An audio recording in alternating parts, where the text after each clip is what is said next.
How did it come about that Joe and Jimmy were going to do that reunion? Who put that together, man? I mean, was it the record label? Was it a promoter? Or were they offered some badass money to get together? Or I mean, it was good money. Because at that point, Jimmy really didn't need Joe anymore, did he? Right. I mean, he didn't, man. No. What made your dad say yes, man? So the thing with my dad was his fans meant everything to him, right? When it came to music, it's about his fans. Sí. Period.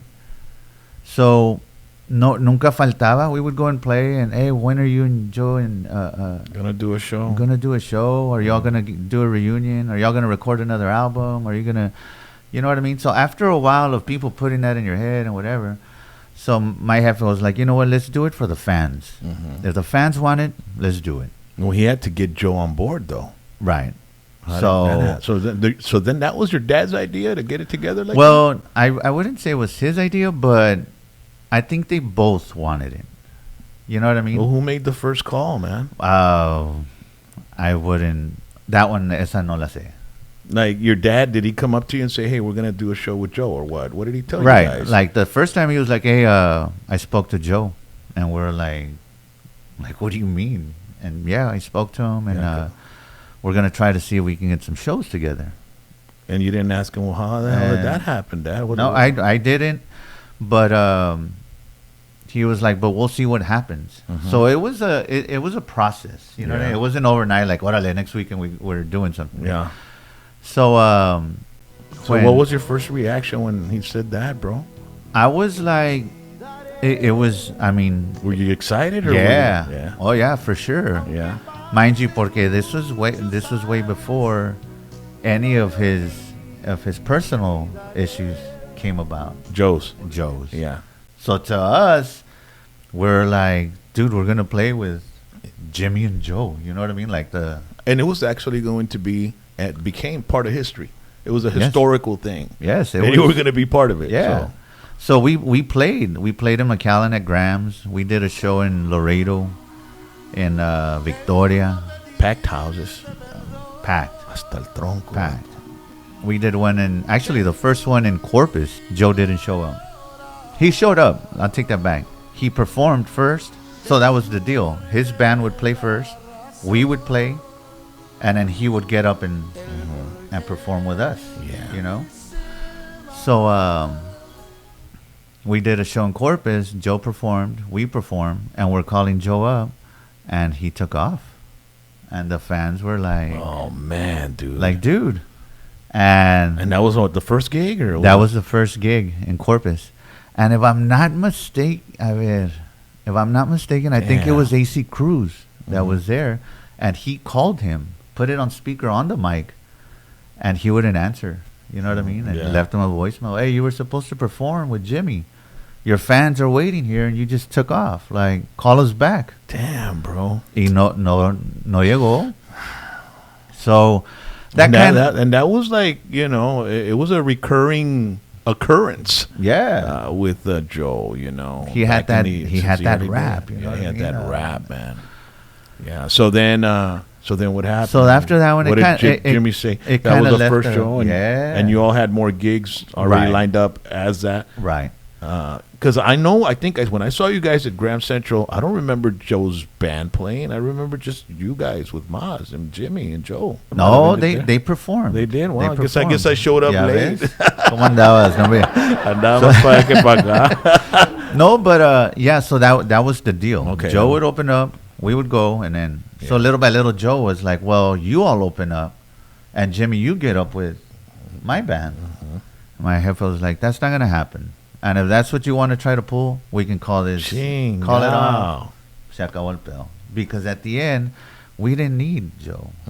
You know what I mean? It was. Oh, ya estaba established. Yeah, Jimmy. If it was gonna it Joe was gonna work our way, guys, or it wasn't gonna happen. Yeah, and that's Joe's always needed Jimmy, bro. I mean, that's my personal opinion. Yes, sir.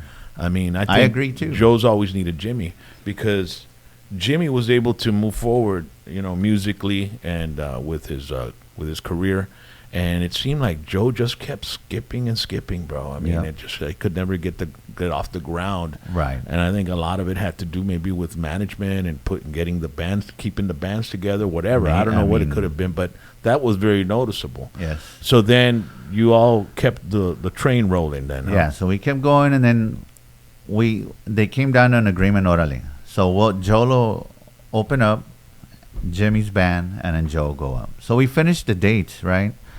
Our last show that we had, mind you, that it was just weird that every show that we would play rock, as soon as we would always end the night with No Te Olvidaré, right? So he would finish singing his part. He'd say goodnight to the crowd. He'd walk off stage, hug my jefe, give him a kiss on his head. Y se subía a un carro y se iba. Yeah. You know what I mean? By the time we were off stage, Joe was nowhere to be seen. Yeah. Like, he was already gone.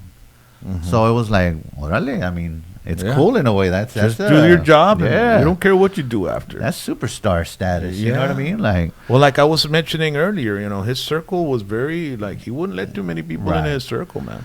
So our last shows, we did 2 shows in Dallas, Texas, at the New West with Frank T. We recorded. Who's Frank T? Frank T is a promoter in Dallas. Okay. ¿Verdad? One of the main promoters, actually, and a very close friend to my jefito. Órale. ¿Verdad? So we show up, we set up, we sound check. We're gonna record a live album, and it was videotaped also. And it was right? video. Yeah, yes. I think it's out there on YouTube. Right before Rock that Joe was supposed to get on, his manager started telling Frank, "I need to get paid right now." And Frank is one of those that que la palabra toya cuenta. I'm gonna pay you at the end. Nunca ha faltado, nunca. You know what I mean? He's one of those. His word is as good as gold. Yes. No, I don't pay the bands before. And in this business, that's a rarity. Yeah, exactly. That's a diamond in the rough right there, bro. Eso no lo bueno todavía. So, if you don't pay me now, Joe's not going to get on. And Frank T lo corrió. Vámonos. Ponle. I don't need you to play. So he went up to my jefe while we were performing. The manager. Yeah, no, the Frank T. Hey, Jimmy, Joe's not going to get on. And we're playing, and my jefe looks at him like, what do you mean? He's not going to get on. I just kicked him out of the club. So the money that I'm going to pay him, I'm going to pay you. You just continue the night. Órale. So my jefe was like, let's go.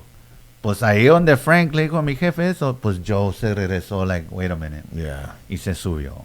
You know what I mean? Porque pues... Se vayan ahí sin feria, sin tocar. Yeah. So se sube. My jefe was quick, órale. Yeah. Take the money and run. You know what I mean? So... se sube Joe, we perform, No Te Olvidaré comes on, says goodnight, se sale, we get off stage, and he's there. We're like... He didn't take off? He didn't take off. He didn't jump in the car and leave? Ahí estaba parado afuera, right outside the doors, estaba parado. He says thank you to all the musicians, shakes our hand. Joe. Cuando nunca. Yeah. So Joe le dijo... Muchas gracias a todos. A todos, Rod. And right after that Tuesday, right after that, lo mandaron pa dentro. After spending decades performing before thousands of fans, Joe Lopez walked out to a different crowd. His attorneys. Lopez still claims he's innocent.